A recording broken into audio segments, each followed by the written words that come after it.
আল্লাহ রাসূল শিখাই দিলেন, চারটা পদ্ধতি শিখালেন রাগ কমানোর। কয়টা মনে থাকবে? অ্যাপ্লাই করব এগুলো, দেখবো আজকে থেকে রাগ কমে কিনা। পারা যাবে?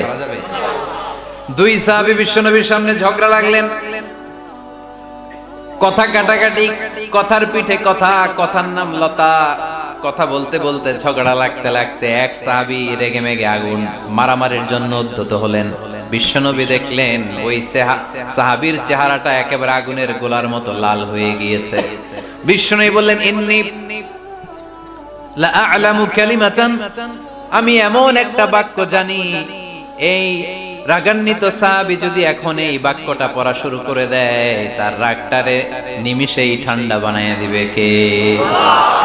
ওই সাহাবী বললেন, ইয়া রাসূলুল্লাহ, কি সেই বাক্য আমারে শিখায়া দেন। বিশ্বনবী বললেন, পড়ো, আউযু বিল্লাহি মিনাশ শাইতানির রাজীম। আবার পড়েন, আউযু বিল্লাহি মিনাশ শাইতানির রাজীম। সুবহানাল্লাহ।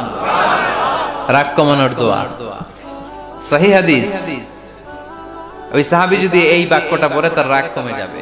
বাক্যটা হচ্ছে আউযু বিল্লাহি মিনাশ শাইতানির রাজীম, বিতাড়িত শয়তানের কাছ থেকে আল্লাহর কাছে পানাহ চাচ্ছি, প্রোটেকশন চাচ্ছি। বলতে দেরি, রাগ থামতে দেরি হবে। টিপস নাম্বার 1 মনে থাকবে তো? টিপস নাম্বার 2, বিশ্বনবী বললেন, ইদা গাদিবা আহাদুকুম ফালইয়াসকুত। তোমাদের যখন প্রচন্ড রাগ চলে আসে, বেশি যখন, প্রচন্ড যখন তোমরা রেগে যাও, তখন কথা বন্ধ করে চুপ হয়ে যাও। কি করতে হবে? চুপ, একেবারে চুপ। অনেকে রাগের সময় গড়গড় করে কি যেন বলতে থাকে, আছে না নাই? রাগে গড়গড় করতে থাকে আর কি যেন বলতে থাকে। যত বলবেন, যত গালি দিবেন, বলে না গালি দেয় না রাগের সময়, অশ্রাব্য ভাষায় অনেকে গালি গালাজ শুরু করে দেয়, আছে না নাই? না, আসুকুত, ইদা গাদিবা আহাদুকুম ফালইয়াসকুত। আল্লাহ রাসূল সাল্লাল্লাহু আলাইহি ওয়াসাল্লাম বললেন, যখন তোমাদের কেউ প্রচন্ড রেগে যায়, সে তার কথা যেন বন্ধ করে দেয়। চুপ, keep silent, keep quiet, relax, cool. পারবেন? তাহলে প্রথম টিপস কি পড়তে হবে? বাইরে নামক দিয়া